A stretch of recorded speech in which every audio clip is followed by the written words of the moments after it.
Bien sûr qu'elle m'a enrichi. Ces épreuves ont été importantes, fondamentales, pour pouvoir aller de l'avant, pour pouvoir comprendre.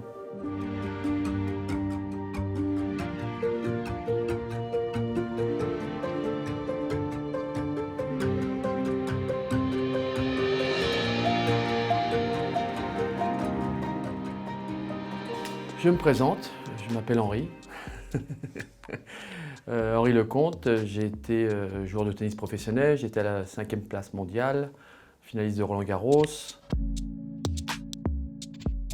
vainqueur en double avec Yannick Noah et surtout vainqueur de la Coupe Davis 91 avec Guy, Yannick et tous les copains.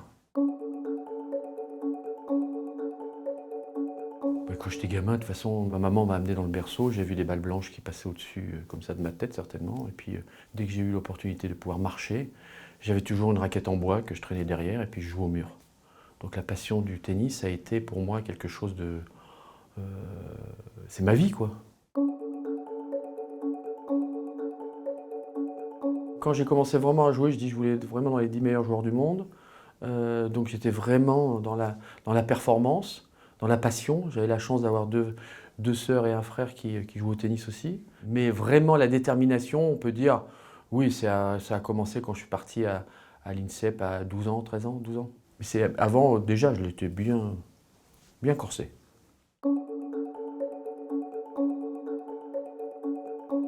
Alors les différentes années qui ont été terribles, mais qui m'ont permis aussi de me reconstruire derrière, ça a été les 3 opérations du dos.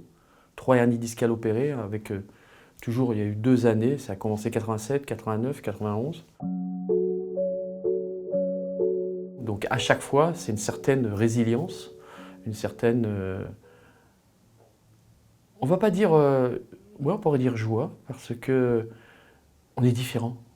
On est différent, on se rend compte que lorsqu'on a commencé à réussir dans son métier, dans sa passion, que tout d'un coup ça s'arrête net pour des problèmes physiques. Quand on s'en sort et qu'on voit un petit peu le bout du tunnel, eh ben, on a la chance de faire ce métier-là. Donc on prend encore plus de plaisir et on va encore chercher plus loin. C'est ça qui est intéressant. L'être humain, le cerveau, mais surtout le cœur, parce qu'on parle beaucoup du cerveau, mais c'est surtout le cœur, vous permet de pouvoir aller chercher encore plus loin ce que vous n'avez peut-être même pas imaginé. J'ai eu un autre moment qui était encore plus terrible. C'est vrai que j'ai failli mourir à l'âge de 37, 38, 39 ans. J'ai eu une méningite foudroyante en revenant de Punta del Este, d'un tournoi qu'on avait fait ensemble avec tous les anciens. Je me retrouve à Dublin, je fais un match et là je me retrouve à un moment en train de manger tranquillement. Je mange, puis j'ai l'impression qu'il y a quelqu'un qui me verse une bouteille d'eau sur la tête. Puis je me retourne, puis il n'y a personne. Puis je commence à être pas bien. Je commence à avoir des vomissements, je commence à avoir un petit peu mal à la nuque, mais la lumière, ça allait.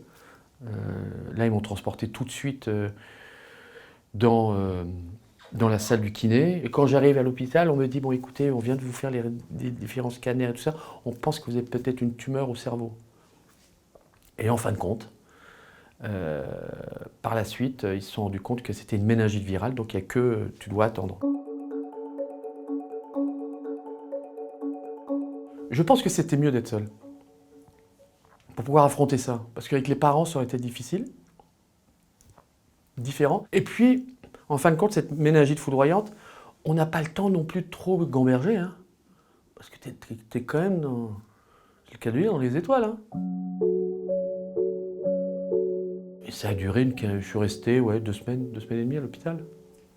J'étais handicapé, j'ai pas pu marcher pendant 6 mois, j'ai repris une rééducation, j'avais toute l'oreille interne, je pouvais pas me tenir debout. Première fois quand j'arrive au centre de rééducation à Douarnenez, Tréboul, Bretagne, c'est pas le 5 étoiles.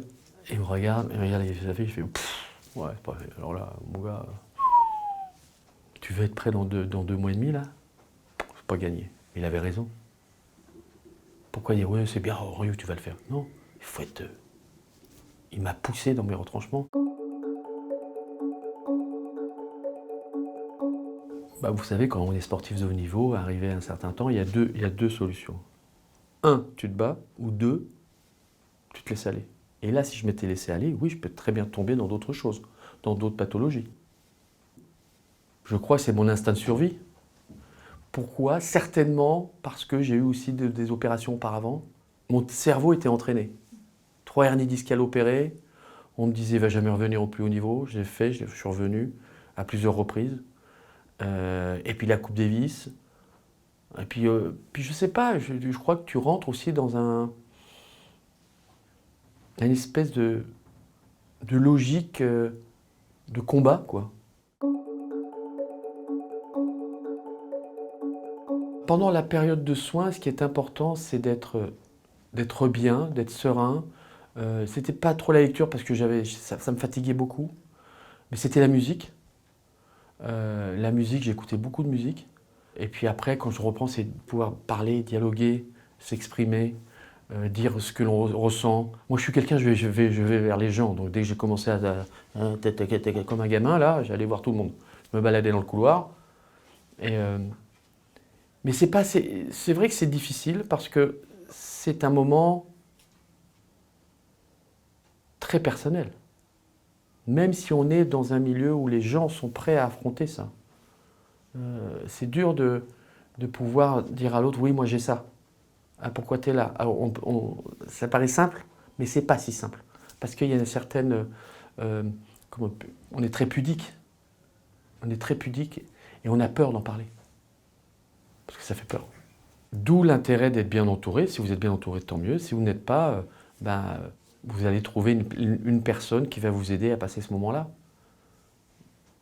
Ça peut être un aide-soignant, ça peut être un médecin, ça peut être un ami, ça peut être une connaissance que vous avez rencontrée à la cafette. Ça peut être... faut toujours laisser la porte ouverte. Il faut se raccrocher à quelque chose, comme quelqu'un qui grimpe.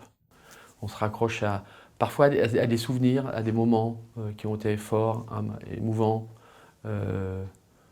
Puis on regarde parfois aussi la télé, puis on voit des choses qu'on a vécues peut-être, puis on se raccroche à ça. Puis on dit, ben, je l'ai vécu, j'aimerais le revivre. Toujours être à la recherche de ça. Il faut toujours être à la recherche du côté positif et non pas s'accrocher à la maladie, quoi. S'accrocher à ce moment-là, on dit, il est en train de me manger. Non, je suis plus fort, je vais te détruire.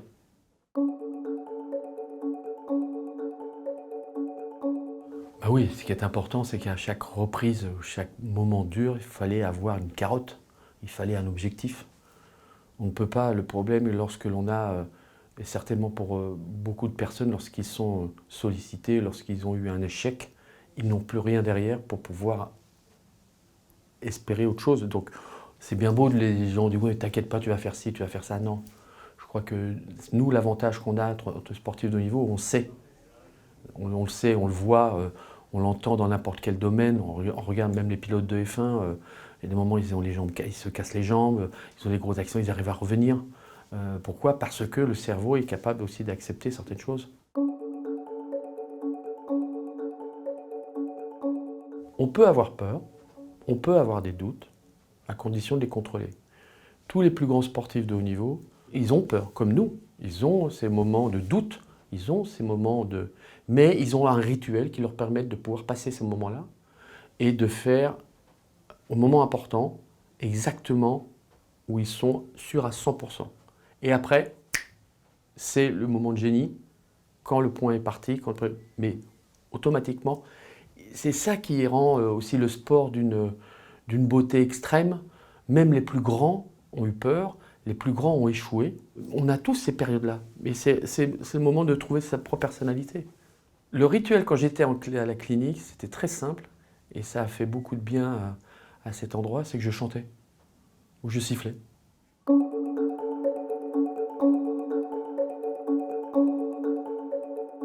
Alors la place de l'humour, la dérision, le rêve, c'est ce qui nous fait avancer tous les jours, hein. Moi je suis quelqu'un de drôle, je m'amuse, j'aime partager, j'aime communiquer. Mais l'humour, dès que tu commences à rigoler, c'est que tu as gagné 50%. Après ça peut déclencher aussi des choses, ça peut déclencher des moments qu'on aurait voulu dire à une certaine personne, qu'on ne l'a pas dit, et puis ça va peut-être déclencher une chose très positive. Je me sens en pleine forme. Je me sens bien, je suis heureux, je suis bien dans mes pompes, comme on dit, dans mes baskets. Bien sûr qu'elle m'a enrichi. Ces épreuves ont été importantes, fondamentales. pour pouvoir aller de l'avant, pour pouvoir comprendre.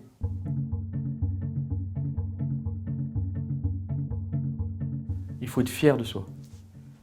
Il faut être serein, il ne faut pas aller trop vite. Il faut l'accepter aussi. Écouter, sentir l'environnement. Et après, on va pouvoir tranquillement retransmettre certaines choses. Mais il faut aussi se connaître auparavant. Donc il faut accepter de pouvoir remettre en question certaines choses aussi. Et de se dire, bah oui, c'était une erreur, bon, c'est pas grave, j'assume. Mais surtout, amusez-vous, riez, allez de l'avant, foncez. Foncez. Pas rester deux pieds dans le même sabot. On n'avance pas trop vite.